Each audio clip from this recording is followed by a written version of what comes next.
જય શ્રી કૃષ્ણ, જય માતાજી. દર્શક મિત્રો, સ્વાગત છે તમારો આપણી ચેનલ લાઈવ નીકળે પર.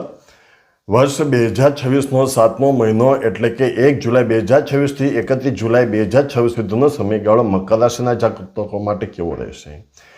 જે લોકોના નામનો પહેલો અક્ષર ખ અથવા જથી શરૂ થાય છે તેમના જીવનમાં આ મહિને કેવા મોટા પરિવર્તનો આવવાના છે. આજે આપણે જ્યોતિષી વિજ્ઞાનની સચોટ ગણતરીઓ સાથે ખૂબ જ વિગતવાર અને ઊંડાણપૂર્વક ચર્ચા કરીશું. શનિદેવની 7.5નો અંતિમ તબક્કો તમારા કરિયર, પૈસા, પરિવાર અને સ્વાસ્થ્ય પર શું અસર કરશે તે તમામ બાબતો આપણે આ વિડીયોમાં જાણીશું.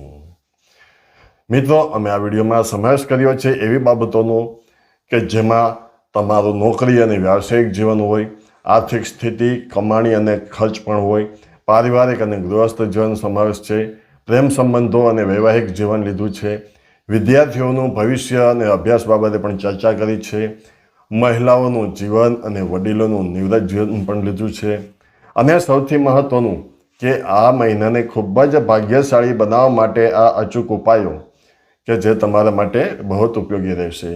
જો તમે આપણી ચેનલ પર પહેલીવાર આવ્યા છો તો અત્યારે જ નીચે આપેલું સબસ્ક્રાઇબ બટન દબાવી દો અને નોટિફિકેશન બેલ ઓન કરી લો, જેથી ભવિષ્યના આવા જ ઉપયોગી વિડીયો તમને મળતા રહે.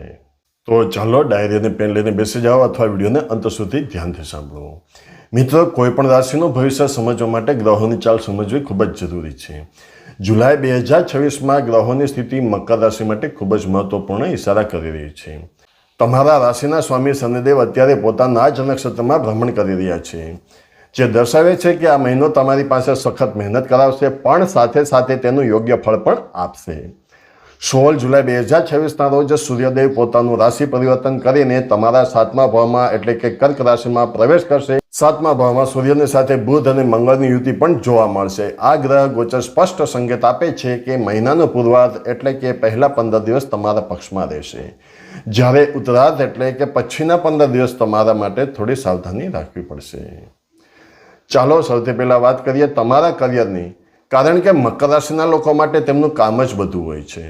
જો તમે નોકરી કરી રહ્યા છો તો જુલાઈ મહિનાના પહેલા 2 અઠવાડિયા તમારા માટે અદ્ભુત સાબિત થશે. ઓફિસમાં તમારો પ્રભાવ વધશે.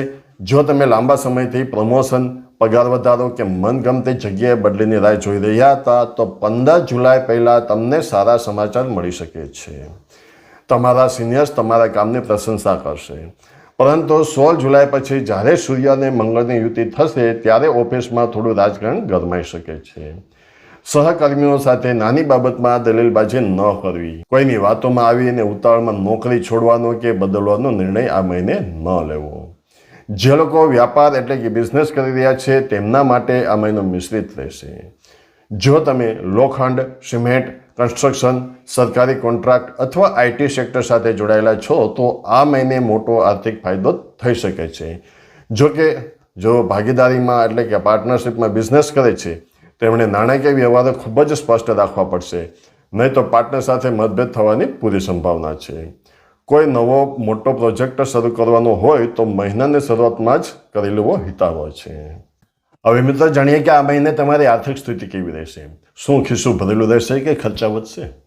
આવકની દ્રષ્ટિએ જુલાઈ 2026નો મહિનો સારો રહેશે. લાંબા સમયથી અટકેલા પૈસા અથવા કોઈને ઉધાર આપેલા નાણાં આ મહિને પરત મળી શકે છે, જેનાથી તમારી આર્થિક ચિંતાઓ ઓછી થશે. કરિયરમાં પ્રગતિની સાથે આવકના નવા સ્ત્રોત પણ ઊભા થશે. પરંતુ મિત્રો, અહીં શનિદેવની દ્રષ્ટિ હોવાને કારણે ખર્ચ પર કાબૂ રાખવો પણ એટલો જ જરૂરી બનશે. મહિનાના ઉત્તરાર્ધમાં ઘરના કોઈ ઇલેક્ટ્રોનિક સાધનો પાછળ, વાહન પાછળ અથવા પરિવારના કોઈ સભ્યના સ્વાસ્થ્ય પાછળ અણધાર્યો મોટો ખર્ચ આવી શકે છે. મિત્રો, ઇન્વેસ્ટમેન્ટની વાત કરીએ તો આ મહિને શેરબજાર, લોટરી કે ક્રિપ્ટોકરન્સી જેવી જોખમી જગ્યાઓ પર આંધળું રોકાણ કરવાથી બચવું. જો રોકાણ જ કરવું હોય ને તો પ્રોપર્ટી, મ્યુચ્યુઅલ ફંડ અથવા ફિક્સ ડિપોઝિટ જેવી સુરક્ષિત જગ્યાઓ પસંદ કરવી વધારે યોગ્ય રહેશે. પરિવારની સુખ શાંતિ એ જ આપણી સાચી મૂડી છે. તો મકર રાશિના જાતકો માટે કૌટુંબિક જીવન આ મહિને કેવું રહેશે? પરિવારના દૃષ્ટિકોણથી આ મહિનો ઘણો સારો અને સુખદ રહેશે. ઘરમાં કોઈ ધાર્મિક પ્રસંગ, પૂજાપાઠ અથવા માંગલિક કાર્યોનું આયોજન થઈ શકે છે, જેના કારણે સગા સંબંધીઓની અવરજવર રહેશે અને ઘરનું વાતાવરણ ઉત્સાહપૂર્ણ બનશે. માતા પિતાના સ્વાસ્થ્યમાં ઘણો સુધારો જોવા મળશે, જે તમારા મનનો બોજ હળવો કરશે. જો ભાઈ બહેનો સાથે જમીન, મિલકત કે પૈસા બાબતે કોઈ જૂનો વિવાદ ચાલી રહ્યો હતો તો આ મહિને પરિવારના વડીલોની મદદથી તેનો સુખદ અને શાંતિપૂર્ણ ઉકેલ આવી જશે. બસ એક વાતનું ખાસ ધ્યાન રાખજો, મહિનાના અંતમાં અહંકારને એટલે કે ઈગોને કારણે ઘરમાં કોઈ નાની વાત મોટું સ્વરૂપ ન લે તે માટે તમારી વાણી અને ક્રોધ પર સંયમ રાખવો ખૂબ જ જરૂરી છે. હવે વાત કરીએ હૃદયની બાબતોની, એટલે કે તમારા પ્રેમ સંબંધો અને વિવાહિત જીવનની. જો તમે સિંગલ છો અને કોઈના પ્રેમમાં પડવાની રાહ જોઈ રહ્યા છો તો આ જુલાઈ મહિનો તમારી ઈચ્છા પૂરી કરી શકે છે. કોઈ ખાસ વ્યક્તિ તમારા જીવનમાં આવી શકે છે. જેઓ ઓલરેડી રિલેશનશિપમાં છે તેમના માટે મહિનાનો પૂર્વાત ખૂબ રોમેન્ટિક રહેશે. તમે તમારા પાર્ટનર સાથે સારો સમય વિતાવશો અને ક્યાંક બહાર ફરવા જવાનું પ્લાનિંગ પણ કરી શકો છો. તમારી વચ્ચે પરસ્પર વિશ્વાસ વધશે. લગ્ન જીવનની વાત કરીએ તો 16 જુલાઈ પછી તમારે થોડું વધારે સાવધ રહેવું પડશે. સૂર્યદેવ તમારા 7મા ભાવમાં આવતા હોવાથી જીવનસાથીના સ્વભાવમાં થોડો ગુસ્સો કે ચીડચીડાપણું આવી શકે છે. નાની નાની વાતોમાં અહમનો ટકરાવ ન થવા દો. જો કોઈ ગેરસમજ થાય તો શાંતિથી બેસીને વાતચીત દ્વારા તેનો ઉકેલ લાવો. એકબીજાના સ્વાસ્થ્યનું પણ ધ્યાન રાખવું જરૂરી બનશે. હવે મારે એવા દર્શકોની વાત કરીએ કે જેઓ વિદ્યાર્થી છે અને પોતાના ભવિષ્ય માટે મહેનત કરી રહ્યા છે. મકર રાશિના વિદ્યાર્થીઓ માટે આ મહિનો ખૂબ જ નિર્ણાયક સાબિત થશે.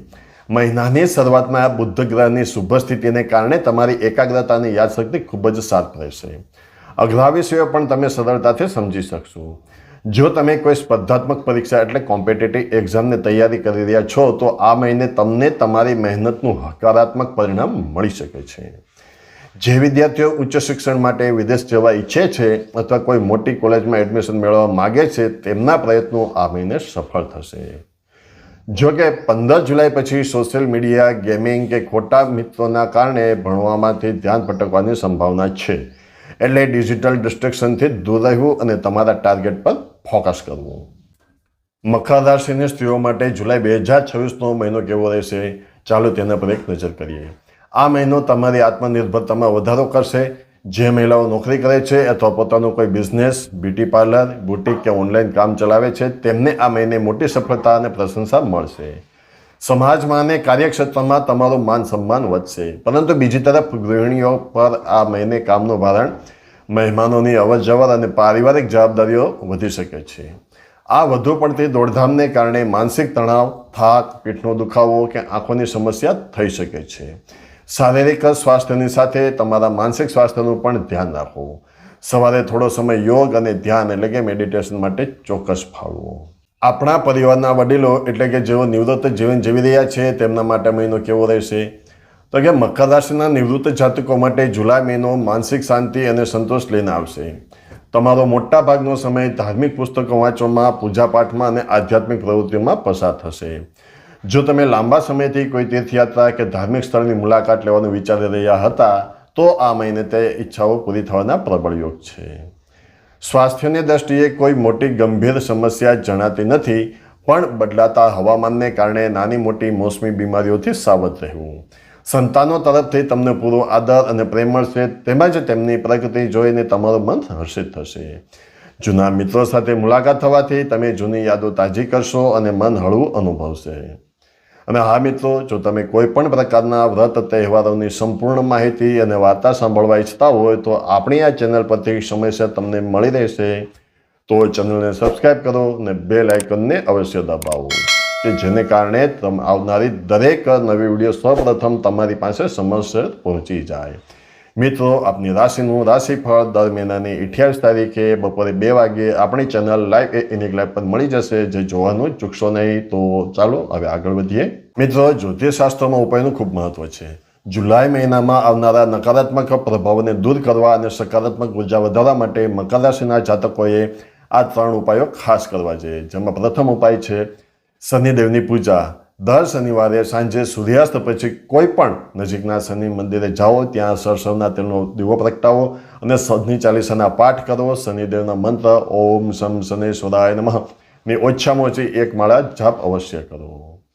જ્યારે બીજો ઉપાય જોઈએ તો હનુમાનજીની ભક્તિનો છે કે સાડા સાતીની પીડા ઓછી કરવા માટે હનુમાનજીની પૂજા શ્રેષ્ઠ માનવામાં આવે છે. દર મંગળવારે અને શનિવારે હનુમાન ચાલીસા અથવા બજરંગ બાણના પાઠ કરો.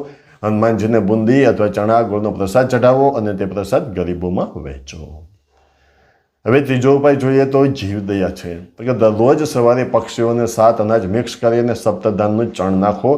તેમજ શક્ય હોય તો ગાય માતાને લીલું ઘાસ અથવા રોટલી ખવડાવો. આ ઉપાય કરવાથી તમારા અટકેલા કાર્યો ઝડપથી પૂરા થશે અને આર્થિક તંગી દૂર થશે. તો દર્શક મિત્રો, આ તો મકર રાશિના જાતકો માટે જુલાઈ 2026નું સંપૂર્ણ અને વિગતવાર રાશિફળ. હું આશા રાખું છું કે આ માહિતી તમને તમારા આખા મહિનાનું આયોજન કરવામાં ખૂબ જ મદદરૂપ સાબિત થશે. જો તમને આ વિડીયો ઉપયોગી લાગ્યો હોય તો વિડીયોને લાઈક કરવાનું બિલકુલ ભૂલતા નહીં. તમારા મિત્રો, સગા સંબંધીઓ જેઓની રાશિ મકર છે તેમની સાથે આ વિડીયો જરૂરથી શેર કરજો.